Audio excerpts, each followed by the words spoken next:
তুমি? ও আমাদের বাসার নতুন কাজের মেয়ে, আজই এসেছে। ওর আপন কেউ নেই, আমাদের এখানেই থাকবে। কিন্তু কি কিন্তু? মেয়েটা কিন্তু অনেক ভালো। আচ্ছা ঠিক আছে, ওকে তুমি কোথায় পেয়েছো? গত রাতে আমার কাছে এসে আমার হাত পা ধরলো। ও নাকি অনেক বিপদে ছিল, সেখান থেকে পালিয়ে এসেছে। মা বাবা কেউ নেই। আমি জানি এভাবে কাউকে রাখা ঠিক না, কিন্তু ওর কথা শুনে আমার ওকে ভালো বলেই মনে হয়েছে, তাই ওকে রেখে দিয়েছি। আচ্ছা ঠিক আছে, তুমি ভালোই করেছো, কিন্তু সমস্যা এটা না, সমস্যা অন্য কিছু।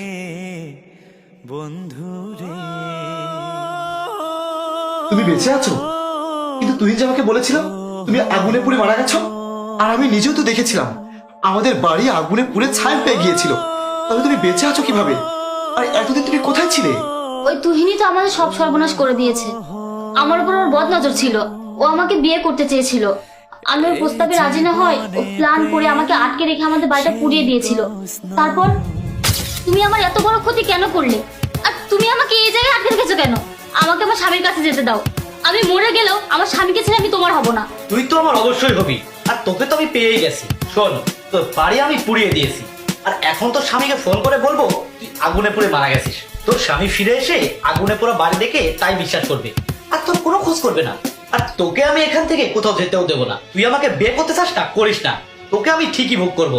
তুমি আমার এত বড় ক্ষতি করো না, আমাকে আমার স্বামীর কাছে যেতে দাও। এসব ভুলে যা, এখন থেকে এই রুমটাই তোর ঠিকানা।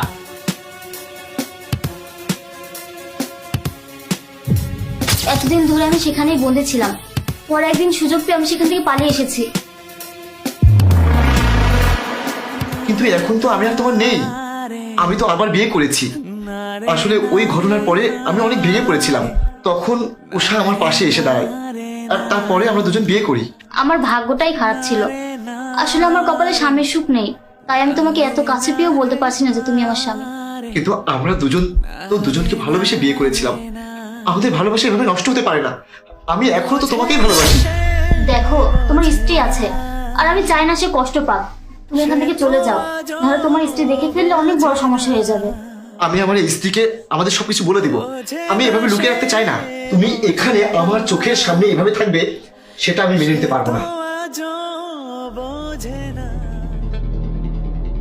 উষা, আমি তোমাকে একটা কথা বলতে চাই। আমি জানি অপু তোমার আগের স্ত্রী। তুমি যখন ওকে ফিরে পেয়েছো, আমিও আর চাই না নতুন করে তোমরা আবার কষ্ট পাও। যা হয়েছে এখানে তো আমাদের কারোর দোষ ছিল না। অপুকে তুমি তোমার স্ত্রীর মর্যাদা দিয়েই রাখবে, আমার কোনো সমস্যা নেই। উষা,